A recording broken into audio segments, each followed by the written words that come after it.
Tyler Nelson. I'm going to let him tell him a little bit about himself. Just for reference, the way the girls you got to watch out for a couple. Especially. She might take the car back. All right. Well, since I got you pointed out, who's your favorite, or what's your favorite sport, and who's your favorite player?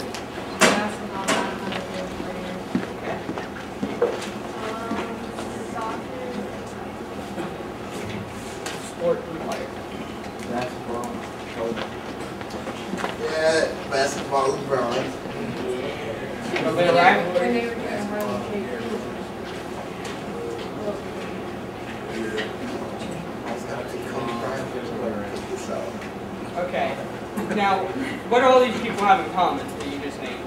Basketball. Other basketball players, how'd they get famous? Because they went through years of practice and they kept on trying even when people put them down.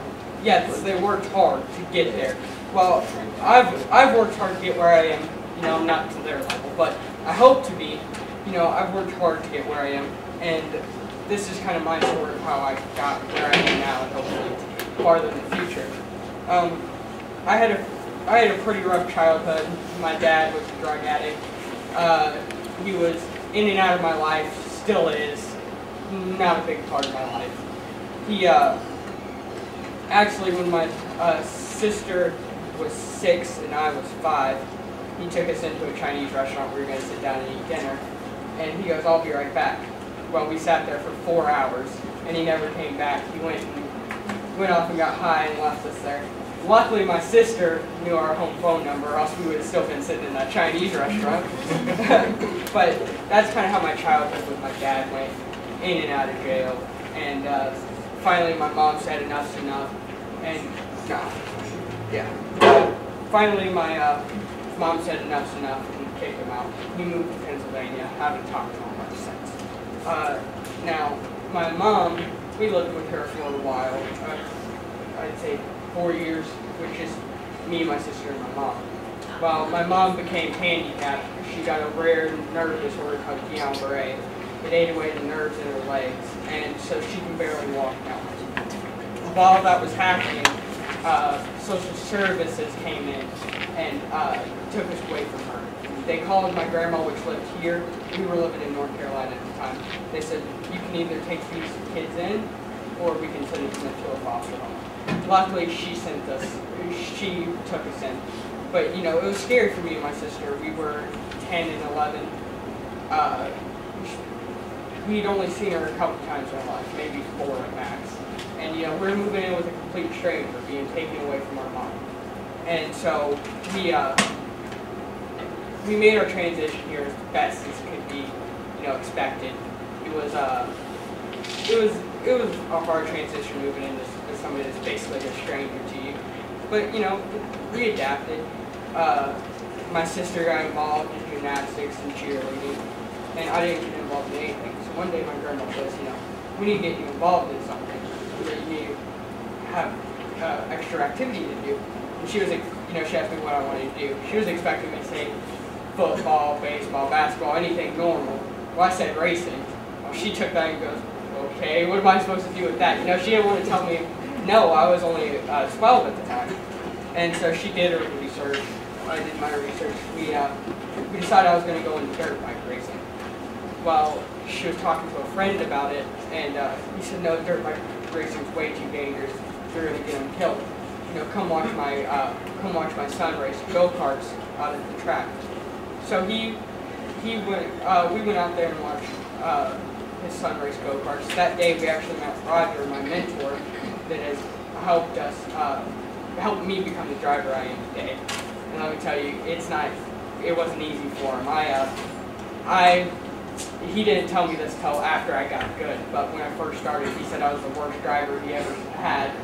And, you know, he had all his previous drivers had won championships, and the first season we did terrible. Second season, we finished second and third in go-karts. Third season, we went undefeated and won 2 track championships. So we decided it was time to move up. We moved in up to what we are racing now today, and I repeated my same pattern. We moved up into what's called a micro sprint, which some of you got a car earlier. The first season we did awful. Roger was thinking about jumping ship. I mean, I was just terrible. And you know, I thought it was going to be easy way back in go-karts. I thought it was going to be easy when I moved up, started winning. You know, but after a couple times of, you know, tearing up the car and Roger being mad at me, you know, I finally realized that, you know, I'm not going to get there on talent alone. I got to dedicate myself to this. So, you know, I've started dedicating myself to this. I'm working hard at it to try to get to the next level.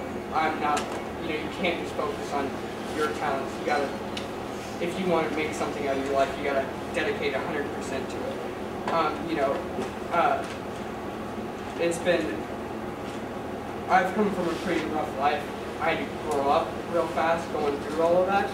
But, you know, I adapted, got through it. And I'm here talking to you all because I'm working hard, trying to make this work. You know what I'm saying?